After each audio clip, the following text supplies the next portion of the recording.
বিদেশে জিয়া রহমানকে Iraq Iran যুদ্ধ রাখছিল, সেই যুদ্ধের মধ্যস্থতা করতে তাকে পাঠানো হয়েছিল জাতিসংঘ। তিনি জাতিসংঘের যে নিরাপত্তা পরিষদে অস্থায়ী নির্বাচন, সেখানে জাপানের সঙ্গে প্রতিদ্বন্দ্বিতা করে নির্বাচিত হয়েছিলেন সদস্য। তাকে বাংলাদেশের বাইরে নেতারা সবাই সেলুট করত। একটা গরিব দেশ থেকে এত সৎ, এত যোগ্য একজন নেতা উঠে আসতে তারা আগে কখনো দেখেনি। বন্ধুগণ, তারই উত্তরসূরি আমরা সেই বিএনপি করি। সেই বিএনপি করে যদি আমরা আওয়ামী লীগের মতো চাচার দলে পরিণত হয়ে তারা কি মানুষ আমাকে ভালোবাসবে? এটা মাথায় রাখবেন সবাই। ইনশাআল্লাহ বললে হবে না, কাজে দেখাতে হবে।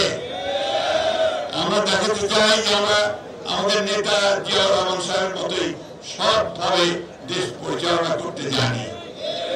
আমাদের দেখাতে হবে যে আমাদের নেত্রী, তিনি 6 বছর জেল খেলেছেন, তার প্রতি নির্মম অত্যাচার নির্যাতন করা হয়েছে, কিন্তু আমরা মাথা নিচু করেন নাই। আপনারাও খুব কষ্ট করেছেন।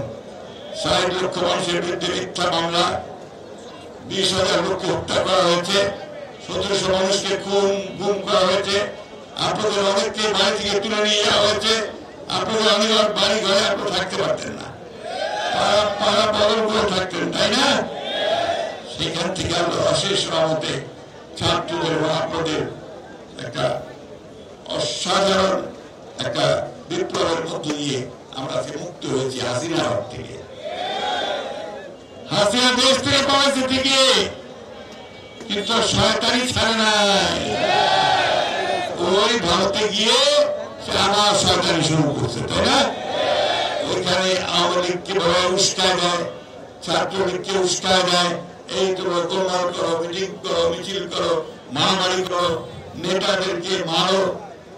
তাই করেছে, নুরকে মারছে, তাই না? আমাদের আরেক নেতা লুৎফর ভাই, তাকেও মারছে। আপনারা সাবধান থাকবেন, যদি আপনাদের কারো উপর হাত পড়ে, ওই আওয়ামী লীগের সেই হাত আপনারা ভেঙে দিবেন, সেই হাত একদম ভেঙে দিবেন। একটা কথা মনে রাখবেন, 2000 শিশু, ছেলে, কিশোর, মহিলাদের রক্তে আমরা এই স্বাধীনতা পেয়েছি। এইবার 24-এ, তার আগে 1971 সালে আমরা লক্ষ লক্ষ মানুষের রক্তের বিনিময়ে স্বাধীনতা পেয়েছি। এই দেশটা কেবল দামি দেওয়া নয়, তা আমাদের রক্তের উপর দিয়ে পাওয়া দেশ। সেই কারণেই শেষ রক্ত দিয়ে হলেও আমরা আমাদের দেশের স্বাধীনতা রক্ষা করবো, আমাদের সার্বভৌমত্ব রক্ষা করবো। ওইখানে আমাদের কোন আপোষ নাই। এখন আমরা সমস্ত রাজনৈতিক দলগুলো মিলে আমার প্রফেসর ইউনূসকে দায়িত্ব দিয়েছি দেশ পরিচালনা করা, তাই না?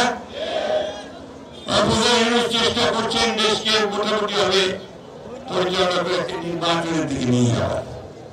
উনি তো আসছেন, ওনার জন্য রাজনৈতিক কিছু করার ইচ্ছা নাই। দেশকে একটা নির্বাচন যেন সুষ্ঠুভাবে দিতে পারে, সবাই মিলে সেই চেষ্টাই করছেন। তার জন্য আমরা কিছু সংস্কার দিয়েছিলাম, 31 দফা মনে আছে আপনাদের?